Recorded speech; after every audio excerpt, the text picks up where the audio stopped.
In today's video, I'm going to teach you how to add items to a Steam Workshop collection. First, open Steam and make sure you are signed into your account so you can access community features without any issues.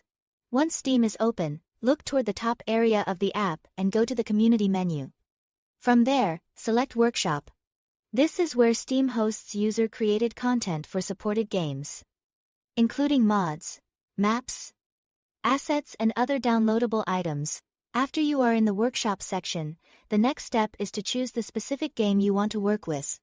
This is important because every game has its own separate Workshop page, and collections are tied to that game's content. Once you've opened the correct game, you can start looking for the item you want to add. You can do this by using the search bar if you already know the name of the mod or item, or by browsing through the available tabs and categories if you are still exploring. Take your time here and make sure you are selecting the exact item you want, especially if there are multiple versions or similarly named uploads.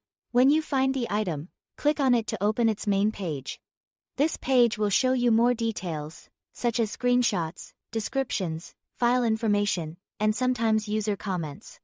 Reviewing this page can help confirm that you've picked the right content before adding it to a collection. Next, look for the Add to Collection button. In most cases, this is located on the right side of the item page. If you don't spot it immediately, scroll a little and check the side panel carefully. Steam's layout can vary slightly depending on the game or interface version, but the option is usually easy to find once you are on the correct item page. After clicking Add to Collection, a drop-down list will appear. From that list, select the collection you want to add the item to. Make sure you choose the correct collection, especially if you manage more than one. Once you've selected it, confirm your choice to complete the process.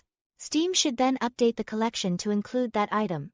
If the item doesn't appear right away, give Steam a moment to refresh, or reopen the collection page to verify the change. That's all to it. Thanks for watching.